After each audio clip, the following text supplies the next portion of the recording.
Tout ce qu'on peut nommer dans les cieux des cieux ne vient qu'au Père des cieux des cieux. Tout ce qu'on peut nommer dans les sept cieux n'est légitime que pour Christ. C'est lui le roi des rois, c'est lui le seigneur des seigneurs. Pourquoi je le dis? Parce que celui qui lit bien le livre d'Enoch comprend ce que je veux dire par là. Aura une assimilation de mes discours. Aura une profondeur ou une fond de mes paroles. Qu'il en soit ainsi. Je vais parler pour l'instant parce que dans quelques minutes, dans 40 minutes de cela, on va parler des portes célestes. On va parler de la pyramide. On va parler des temples. Mais les temples, je ne vais pas trop rentrer en détail. Mais je vais parler plus des pyramides. À quoi servaient les pyramides? À quoi sert la montagne de Rwenzori? À quoi sert le Congo-Kinshasa, la Tanzanie, le Kenya? À quoi sert ce triangle? À quoi sert le triangle de la pyramide? À quoi sert même le triangle? On va parler de ça. Vous allez comprendre c'est quoi les portes célestes. Et par la suite, je vais faire une vidéo parlant que de Bethel. Bethel veut dire la porte du ciel. On va que parler que de Bethel. D'accord? Bien. On va parler de l'éclipse. Cette vidéo ne parlera que de l'éclipse. C'est quoi l'éclipse? Selon ces trois versets, selon le livre d'Enoch, c'est quoi l'éclipse? Je vais d'abord prendre chapitre 59, 5, qui dit: il me fit voir l'éclat de la lumière de la lune. C'est une puissance de justice. Comment des étoiles se subdivisent entre elles et quel nom est propre à chacune. Donc vous comprenez? Donc les étoiles se subdivisent. Les étoiles se divisent et se subdivisent. Oh, ce passage ici nous apporte plus d'éclaircissement. Nous apprend la lumière de la lune, c'est une puissance de justice. Écrit dans le chapitre 59, 5. On a vu la lune. La lumière de la lune représente la justice. Ça représente aussi les temps. Je vais prendre chapitre 78. Ou bien d'abord chapitre 77. Le livre d'Enoch chapitre 77, 1 jusqu'à 5. Et maintenant, mon fils Mathusala, je t'ai tout fait connaître. Et la description du ciel est terminée. Je t'ai fait voir le cours de tous les globes. Mais la Terre, c'est pas un globe. La Terre, c'est une planète. Elle est plane. Le mot planète, vous comprenez? Planète veut dire ce qui est plate. Donc ce qui est plat. Donc planète, plane est plus grand que planète. Vous comprenez? Planète, c'est ce que veut dire le petit de ce qui est plat. Donc la planète, c'est quelque chose qui est petit, mais qui est plat.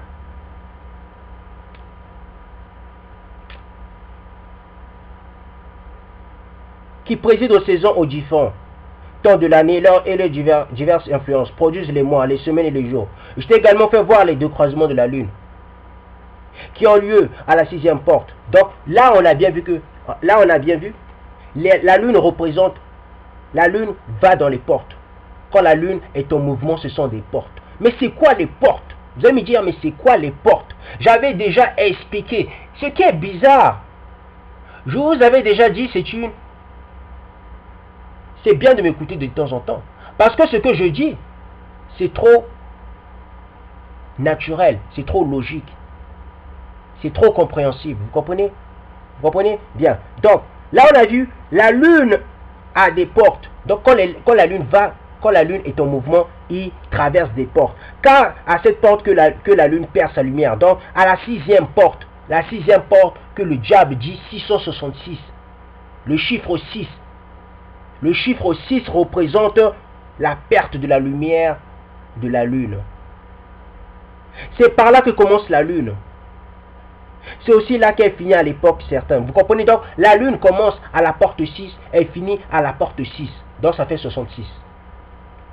Lorsqu'elle a parcouru 177 jours, donc vous comprenez, 177 jours. Donc le chiffre 177, donc le chiffre 1777. c'est-à-dire 25 semaines et 2 jours.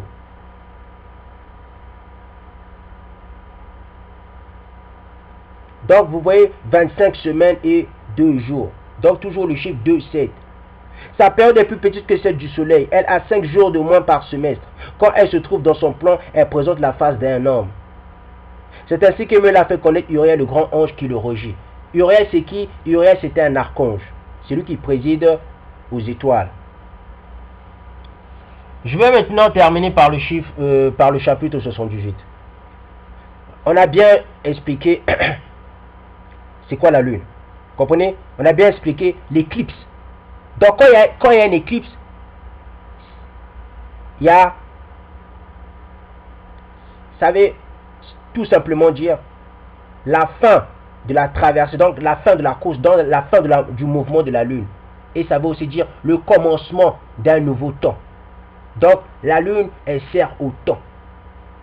Donc quand il y a une éclipse, ça veut dire ça fait 177 jours. Vous comprenez?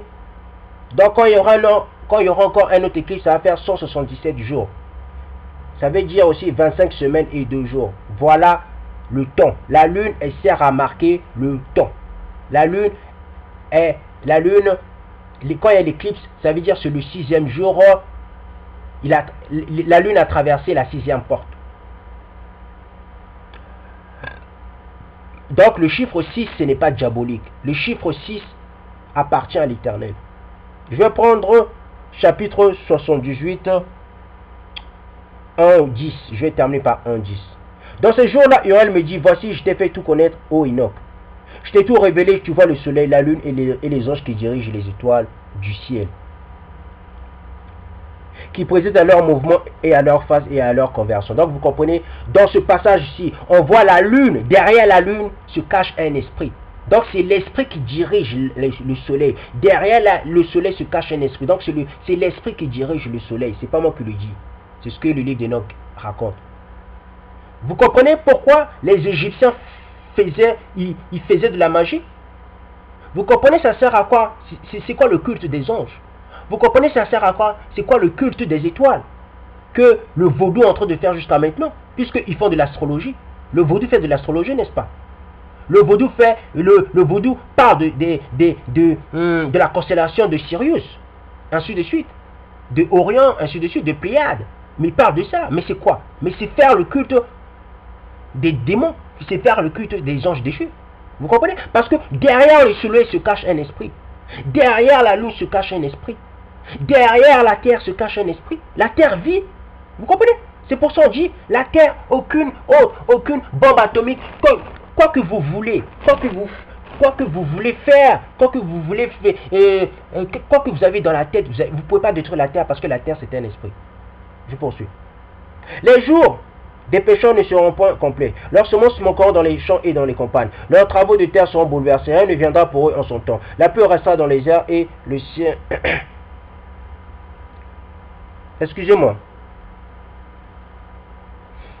Je me suis trompé. Je me suis trompé. Je vais prendre maintenant je me suis trompé. Je vais maintenant prendre le livre d'Enoch chapitre 77. Parce que ce que j'avais pris c'était le livre d'Enoch chapitre 78. Au lieu de prendre celui de chapitre 78, j'ai pris...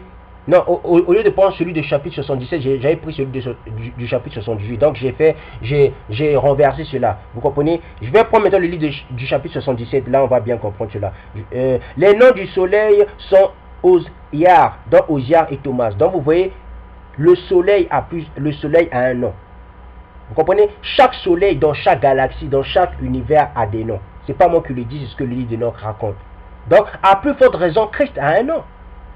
Celui qui dit Christ, ça s'appelle Jésus-Christ. Mais il ne faut pas blaguer avec les noms. Moi je m'appelle Boukessa. Boukessa ça veut dire courage.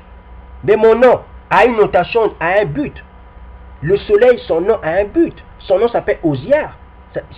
Il y a un autre soleil aussi qui s'appelle Thomas. Donc vous voyez. Je poursuis. La lune a 4 noms. Le premier est Asonia. Donc vous voyez. Donc la lune a 4 noms.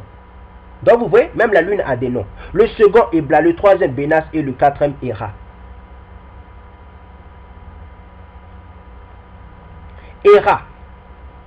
Tels sont ces deux grands luminaires dont les orbites sont comme les orbites du ciel et dont les dimensions sont égales. Dans l'orbite du soleil, il y a 7 parties de lumière qui sont réfléchies par la lune. Ces 7 parties vont frapper la lune jusqu'à la dernière. Ils sortent par la porte de l'Occident. Donc vous voyez, on part de la porte. Voilà la porte. Les pyramides représentaient les portes. D'accord? Vous comprenez quand je parle des portes? On va rentrer en détail avec le temps. Après avoir éclairé le septentrion, donc le nord, et revient dans le ciel par la porte de l'Orient, lorsque la lune se lève, elle apparaît dans le ciel.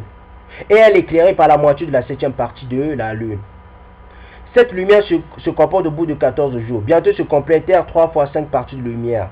En sorte qu'après 15 jours, elle soit arrivée à sa parfaite croissance. La lune alors réfléchit toute la lumière qu'elle reçoit du soleil. Elle décroît ensuite et elle suit dans sa décroissance la même marche qu'elle avait mise dans sa croissance.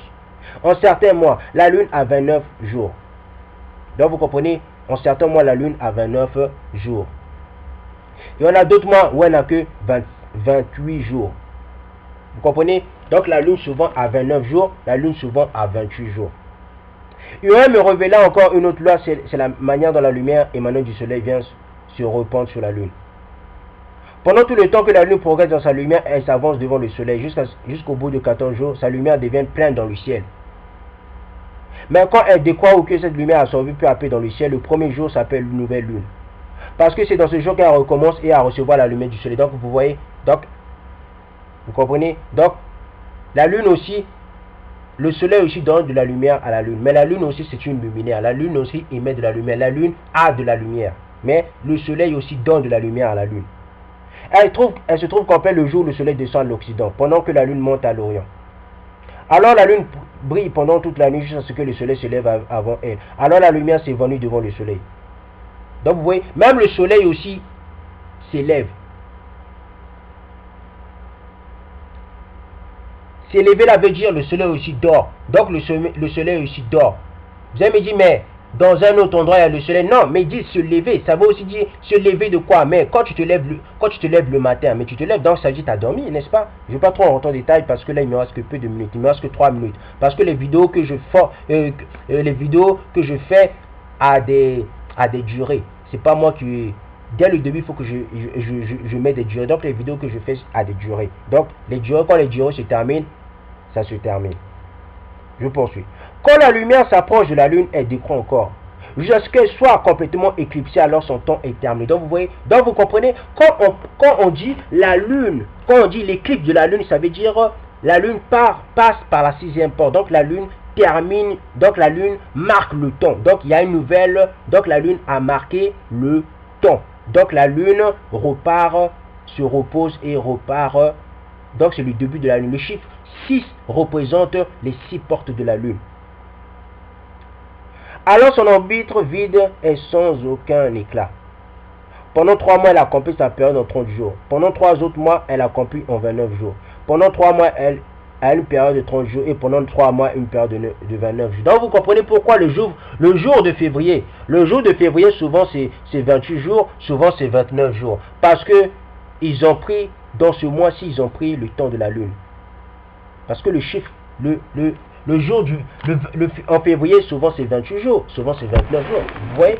Bien. Je vais vous laisser avec la paix. Donc c'était par rapport à ça, c'était juste une petite, je voulais vous montrer une petite aperçu. C'est quoi? Parce que nombreux parlent de l'éclipse de la lune, mais ils rentrent pas en détail, ils prennent pas le livre d'Enoch, puis ils expliquent ça. Directement, ils expliquent pas ça pour faire comprendre à nos frères. C'est quoi l'éclipse? L'éclipse, ça veut dire la lune est arrivée à la 6e porte. Donc la lune a marqué le temps. Donc on est entré dans un nouveau temps. Et la lune, le jour de février, a été pris. Les Européens ont pris le jour de février, ont pris ça dans les jours lunaires. Vous comprenez? Bien. Donc je vais vous laisser paix à vous et joie. Réveillez-vous le peuple noir. Réveillez-vous le peuple bantou aussi. Parce que cette vidéo aussi, ce n'est pas que pour le peuple noir, c'est pour tous les noirs. Parce que le calendrier, la lune, appartient au peuple originel, non, le soleil appartient au peuple originel. Bien. Donc je vais vous laisser. Je vous souhaite, je vous apporte aussi de la connaissance. Je vous souhaite franchement une bonne journée, une bonne nuit, peu importe où vous êtes. Bye bye.